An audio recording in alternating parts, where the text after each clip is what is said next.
যোৱাকালি মই জোনাইত আছিলোঁ। মোৰ 70 কিলোমিটাৰ প্ৰচেছন হৈছিলে। এটা কিলোমিটাৰ নাই, এটা জাগা নাছিলে য'ত মানুহ নাছিলে আৰু ৰাইজৰ অদ্ভুত সঁহাৰি।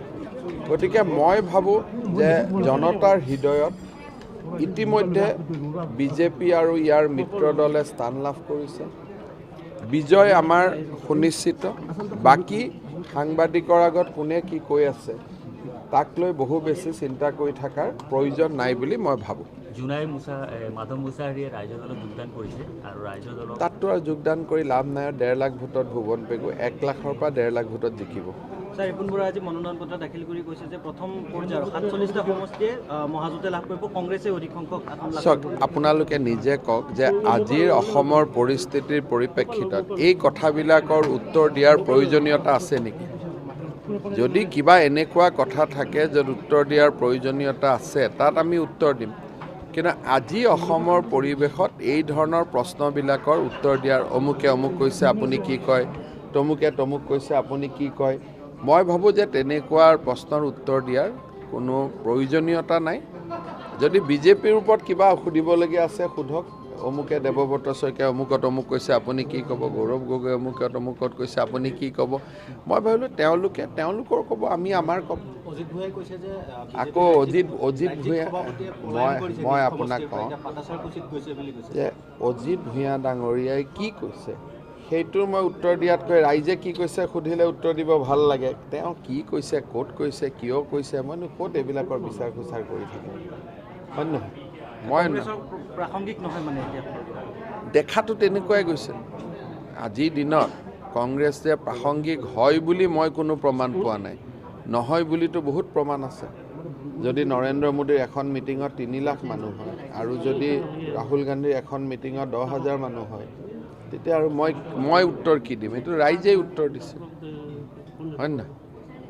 এইবাৰ বিজেপিৰ যিটো নিৰ্বাচনী প্ৰচাৰ, সেই নিৰ্বাচনী প্ৰচাৰত কোন বিষয়ত আপোনালোকে গুৰুত্ব দিব বিশেষকৈ? আৰু সুৰক্ষা, সভ্যতা, বিকাশ। এই তিনিটাই মূল ইছ্যু হ'ব। সভ্যতা ৰক্ষণাবেক্ষণ, আমাৰ সকলো ৰাইজলৈ সুৰক্ষা আৰু অনন্ত বিকাশ। আমাৰ গোটেই কথাটোৱে হ'ল যে আমাৰ গোটেই ইলেকশ্যনটো সভ্যতা, সুৰক্ষা আৰু বিকাশ এই তিনিটাৰ ওপৰতে প্ৰতিষ্ঠিত, তিনিটাই মূল বিন্দু। আৰু 6 নং দফাত যিটো বিষয় আছিল সেই বিষয়টো বিজেপি কিয় এৰাই চলিছে বাৰম্বাৰ?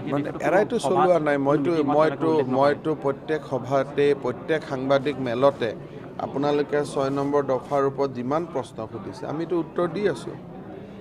এতিয়া সুধিলে এতিয়াওতো উত্তৰ দিম। কোনো নিৰ্বাচনী সভাত কোনো এজন নেতাই এই পৰ্যন্ত 6 নং দফাখন নিৰ্বাচনী সভাটো আৰম্ভই হোৱা নাই। আমি নিৰ্বাচনী সভাত সেইটোৱে ক'ম যিটো মানুহে শুনিব খুজিছে। য'ত আজি গোলাঘাটত গৈছোঁ ৰাইজে গোলাঘাটৰ কথা শুনিব খুজিব। আজি শিৱসাগৰত গৈছোঁ ৰাইজে শিৱসাগৰৰ কথা শুনিব খুজিব। য'ত যি কথা শুনিব খুজিব তাতেতো ক'ব লাগিব ন।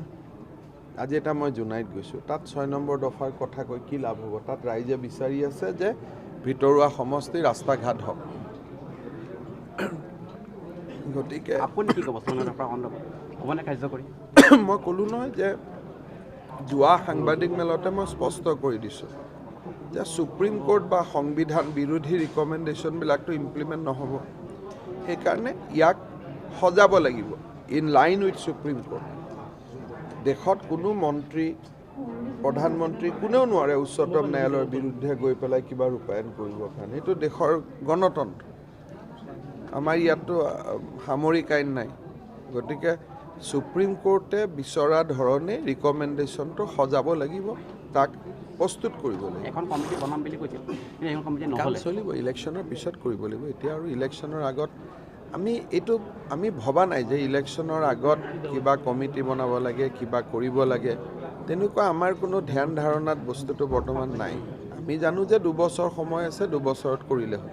যিহেতু সুপ্ৰিম কোৰ্টৰ অধীনত এইটো চলি আছে, এতিয়া যিসকল নতুনকৈ ৰাজনৈতিক দল গঠন কৰিছে এতিয়া তেওঁলোকেও প্ৰতিশ্ৰুতি দিছে ৰাইজৰ মাজত যে তেওঁলোক যদি চৰকাৰত শাসনত আহে অনতিপলমে তেওঁলোকে কেনেকৈ কৰিব বুজাই দিলেই হ'ল যে সুপ্ৰিম কোৰ্টে কৈছে 50%তকৈ বেছি ৰিজাৰ্ভেশ্যন হ'ব নোৱাৰে।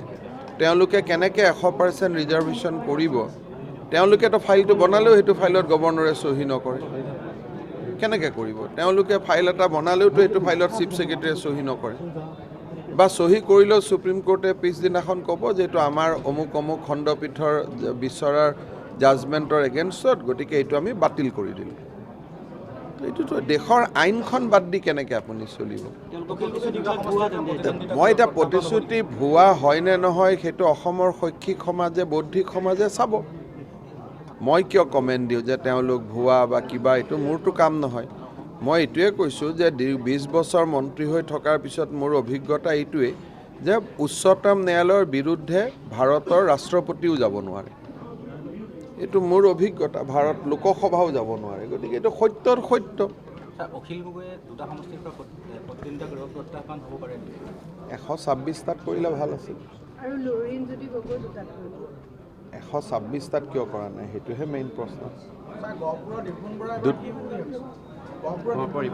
আগে পিছে যি হৈ আছে সদায় যিটো হৈ আছে এইটোৱে হ'ব এবাৰতো BPF-ৰ সহযোগ আছে BPF-ৰ তাতে কি কাম আছে বহুত বড়ো ভোটাৰ আছে আৰে বড়ো ভোটটো BPF-ৰ নামত লিখা আছে নেকি কি কথা কয় ভাই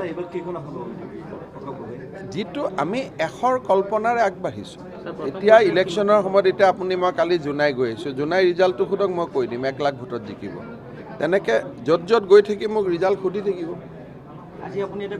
আজি গোলাঘাট গৈ আছোঁ নাজিৰা গৈ আছোঁ ৰাতি ডিব্ৰুগড়ত থাকিম আকৌ আজি মোক গোলাঘাট নাজিৰা ৰিজাল্ট অহাকালি সুধিব সেইটো কৈ থাকিম নেদেখা নুশুনাকৈতো ক'ব নালাগে না জানি জানি কৈ থাকিব লাগে আৰু এসময়ত গৈ গৈ ইলেকশ্যনলৈকে যোগ কৰি দিলে নাম্বাৰটো কৈ দিব পাৰিম এতিয়া নহ'ব কাৰণ আৰম্ভণিয়ে হৈছে আগ্ৰমাই কৈছে যে 12টা চিট আছিলে BPF-ৰ আপুনি বিচৰাৰ কাৰণে তেওঁ বিজেপিক দি দিলে এতিয়া আকৌ বিজেপিৰ পৰা কাঢ়ি নিম বুলি কৈছে এই বিষয়ে কি ক'ব তেনেকৈ পাৰি নেকি ব্যক্তিয়ে পাৰে নেকি বাকী অসমৰ 3 কোটি মানুহে ভোট দিয়া মানুহবিলাকে ঘৰত বহি কি হৰিভজন কৰি থাকিব নেকি নাম কীৰ্তন কৰি থাকিব নেকি এজনেই যদি চিটবোৰ দি দিয়ে ভোট দিয়া মানুহবিলাকে কি কৰিব ভোট দিয়া মানুহবিলাকে নামঘৰত গৈ নাম কীৰ্তন কৰি থাকিব লাগিব ভোটবিলাক এজনেই দি দিব মই 12টা দিলোঁ এজনে ক'ব মই 14টা দিলোঁ এজনে ক'ব 10টা দিলোঁ ভোটাৰবিলাকে কি কৰিব ভোট দিয়া মানুহবিলাকৰ দায়িত্ব কি হ'ব তেওঁলোকে দিব যাব লাগিব নে নাই ভোট আপুনি এবাৰ কৈছিলে যে আজি যাই লওঁ অহাকালি নাই এদিন নহয় 5 দিনমান যাম গৈয়ে থাকিম এবাৰ আপুনি কৈছিলে 21টা নিৰ্বাচন নেখেলোঁ কিন্তু আপোনাক জালুকবাৰী সমষ্টিৰ পৰা পাৰ্টীয়ে কৈছে খেলিব পাৰ্টীয়ে কৈছে যে জালুকবাৰীত খেলিব লাগে খেলিছোঁ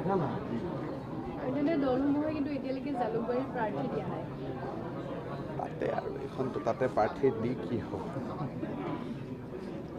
এনে কোনোবা ইলেকশ্যনত বোলে মোৰ নামটো থ'ব খুজিছোঁ সেইটো বেলেগ কথা তাতেতো ৰাইজ একত্ৰিত তাতেতো বেলেগ কথা একো নাই আৰু precisely we are heading for a huge victory massive victory. Are you still on the target of 100 plus? Obviously, we are targeting 100. Will Congress alliance have any impact on BJP's posture? Yeah, it will positively impact. How see the Raizodol and SAP? I mean, it will lead to complete polarization, because people of Assam will not vote for Azmal.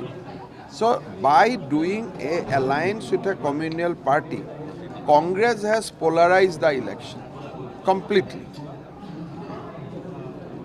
So if Congress would have contest separately, this election would have been on development. But by aligning with UDF, Congress has made this election a conflict of civilization. So the BJP campaign would also be on polarization then, because No. BJP's campaign will be Suraksha, Saibhata and Vikas. Security, civilization and development. if you can explain that. Yeah, we talk about Suraksha all along because Assamese culture, the composite Assamese culture on threat. So obviously we have to talk about security from across the border, from inside. So that is there. And we talk about civilization because our civilization is under threat. And then we have to talk about development. So these will be the three pillars of our campaign: Suraksha, Saibhata, and Vikas. And how with the anti-CAA parties that have come up? Those things, I think nobody talks about that as of now, because after COVID, I think that thing has lost traction. In So 2000, Neither I am speaking for it, neither speaking against it, because people has gone beyond that. Already Parliament has passed a law. It is a fait accompli. Now people have seen many things over the last 1 year. So people are talking something else now. So certain. The focus has gone from CA to Azman. So in many seats, BJP and AGP are in a friendly fight. Doesn't matter. So why this friendly fights are happening? That is sometime I'll tell you after election why. But still, it's okay next. I think if I explain it, then my entire things will fail. Suffice to say, we are a partner, we are a solid partner. Whatever we are doing, that is known to each other. So certain people are not happy with this with the ticket distribution. How can so? Congress yesterday. What do you have to say on that? I mean, that's fine. I mean, we have denied ticket to Soum Ronghang. Now he is a senior leader. He opted for Congress. I offer him my best wishes. So how much of a factor will Prafulla Mohanta be for the BJP and allies? If he joins I the don't know whether he's a factor or not, but I wish him speedy recovery. He is facing a health issue. So I pray to the God that he should be fine, he should be fit to do enough election campaigning. My concern is about his health, not about the election or where he is joining or he is not joining. So I think when Mr. Mohanta's issue comes, I only pray for his good health. That in 2016, BJP announced a CM candidate, but this time they have not announced it. So that I think our central leadership has clarified the situation both formally and both briefing and debriefing to your colleagues in Delhi. So I think matter is now at that stage. There is a speculation that a lot of your loyalists have got tickets. So you are only the next CM in Assam. Only the BJP loyalist has got ticket. So I think you should not divide our party on the basis of individual. All people who got tickets are loyalists of Bharat Mata, loyalists of Prime Minister Narendra Modi. If the parliamentary board gives a chance to you to hold the CM post, will you consider? If you put this question even after the briefing and debriefing, because they have already said that it is the prerogative of parliamentary party to announce a candidate. Even it can be done by tomorrow, it can be done by day after tomorrow, it can be done after post-election. I think we should patiently wait for an announcement from Delhi. In the run-up to the elections, you have several times. Is this election important term in what you mentioned, the last battle of Saraighat? No, it is continuation of that. I mean, we own the last battle of Saraighat, we consolidated ourselves.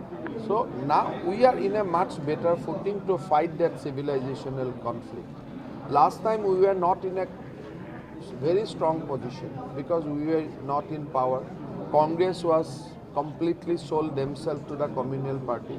So last time we have given a war cry that this is the last battle of Saraighat. We own that. We consolidate that.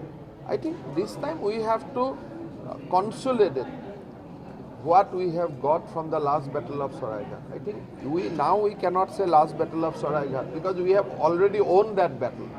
Now only thing that we should not, whatever we have gained, we should not lost. Will Akhil Gogoi be a factor in this election? He is contesting the elections from jail. He will be a factor. But he will be a factor to the extent that they will cut their own vote. I mean, there is a one cake for opposition, and everybody will cut their own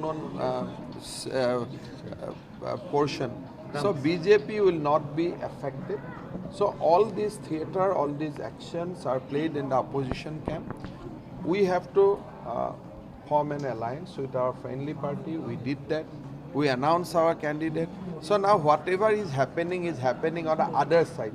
We have nothing to report. We are now, CM has gone for the filing of Mr. Nomination of Atul Bora. I am going on filing. So we are action. We are not bothered by what is happening in the opposition camp. One last question, sir. Many Congress leaders are very unhappy with their party leadership, including All India Mahila Congress President Susmita Dev.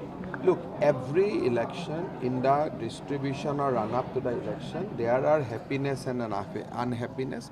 I think we should not comment on somebody's discomfort. because if there is a discomfort on the part of Susmita Dev, one of our ministers has also joined Congress. So I think we should not comment on each other discomfort because we have 126, aspiration is 2,000, 3,000, and in Congress side also there were 600 aspirations. So there will be some bound to be some discomfort in the run-up of the election. We do not want to win election at the cost of Congress discomfort. We want to win this election on Suraksha, Sabhyata and Vikas.